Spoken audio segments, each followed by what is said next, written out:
Hello and welcome back to 30 Days to Learn Photoshop. This is day 4, Toolbar walkthrough. I'm Ben Gribbin, and in today's lesson we're going to do a brief introduction to the Photoshop toolbar. So we'll just do a quick run through of what everything is and what they do. So let's go ahead and switch to Photoshop. So here we are, this is the Photoshop interface. We've already discussed what certain elements are, and we did mention the toolbar in the last lesson, but we're going to go through some of the more basic tools just so we can cover what they are, what they do in general. So we'll start top left, and this is the elliptical and rectangular marquee tool, or the marquee tool for short. Now that's selected by pressing M, and you can simply select areas of an image by clicking and dragging out your shape. Now, why would you want to do that, and what can you do with these shapes? Well, you can paint them as if it was a sort of stencil or a mask. You can also resize these areas, like so. You can delete them. So there's a lot of things you can do with that tool. It allows you to just select certain areas of the file and edit them. Now, the elliptical marquee tool is the same thing, but it's just a circle, so you can create perfect circles. You can use ovals, whatever you like. Now, a little quick tip as well, because there's two tools there with the same keyboard shortcut, if you press Shift and M, it actually cycles between all the tools with that shortcut. Next, you've got the Move tool. Now, you will have seen us just using it then when we selected those areas. We clicked on the Move tool, and we were able to move, as the name implies, and also it allows you to resize elements like so. We can reposition them, we can delete them, and that's done by using the Layer tool. Next up, we've got the polygonal lasso tool. Now, this is similar to the rectangular marquee tools and the elliptical marquee tool.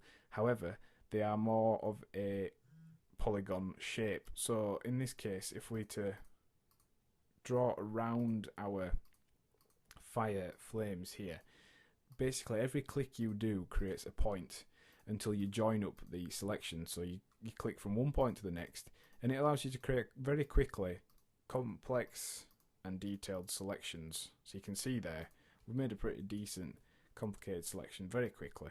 We've selected that fire, and under the same option menu you've also got the lasso tool, selected by pressing L, and this is similar to the polygonal lasso, except it's a bit more freeform. It's a sort of drawing selection tool. So you can see we're doing the same sort of thing, except we're just holding down the mouse button and dragging around the shape we've got or we want to select. We can then just copy and paste that shape, and it's a little bit more tight, closer to the object we wanted to draw, and also it's a little bit quicker just because it's freeform. You can very quickly fly around and create custom shapes. Next up, we've got some more selection tools, and this is the Magic Wand tool. Now, this works on the varying levels in an image based upon the highlights, midtones, and the shadows, and it's able to calculate areas of similar colour and intensity and do a quick selection of them. So you can see here it's doing a pretty decent job selecting this brick wall, and we can pretty much select anything we want. It's a little bit rough, sometimes requires tidying up, but it allows you to quickly select large chunks the same colour and shadow. And also we've got the quick selection tool. Now, this is similar to the Magic Wand tool, only you kind of do a more lasso tool style action with it. You kind of paint in the area you want to select, and it is pretty accurate. It does a pretty decent job, follows where you're painting, and does a very, very quick selection of large areas which we could then delete, we could recolour, we can just select, create new layers from, all kinds of cool stuff. So then we've got the crop tool. Now, the crop tool, well, does what it says on the tin. It crops your images to whatever you set this selection. So basically you drag these little boxes at the top left, top right, all four corners, also in the middle of each section plane, and that allows you then to crop the image as you would like. But you'll also notice it's gridded into 9 boxes, and this allows you to compose the image that you are cropping whilst you're cropping it. So let's say we want to follow the rule of thirds. We can place this flaming man on this line here and also this line here, hit return, and our new image has been cropped according to that selection. So that's the crop tool, very handy tool, accessed by pressing C. Here's a tool that you may well have used before in other programs, the eyedropper tool, accessed by pressing L. Now what this does is simply selects colours as you click on them and sets them to your foreground colour. So if you click on it, you can see it's cycling through the colours that are underneath the cursor, and we're able to select those. Very handy if you need to match colours, blending objects, and it's a tool that you will use quite a bit. Spot healing and healing brush tools are repair tools.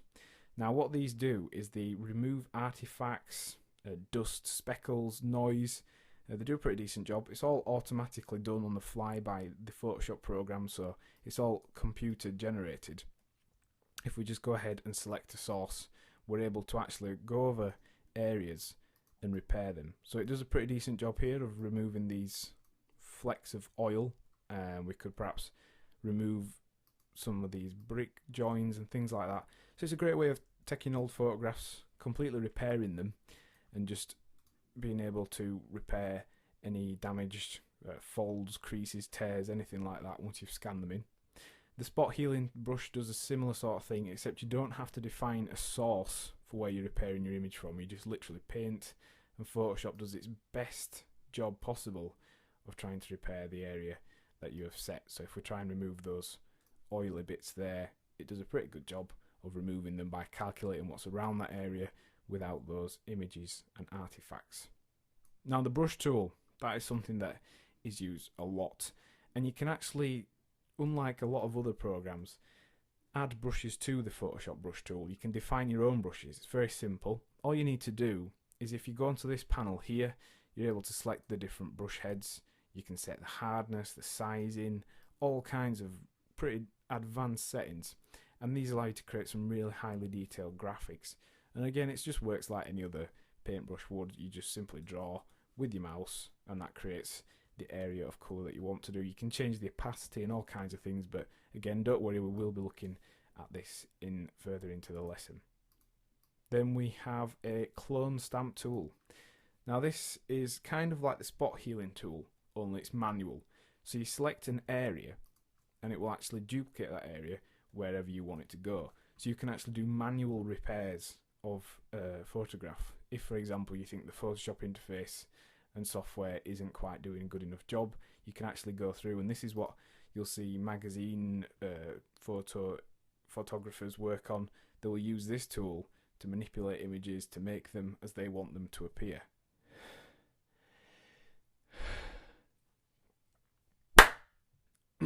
So that's the clone tool. Very good tool, very handy.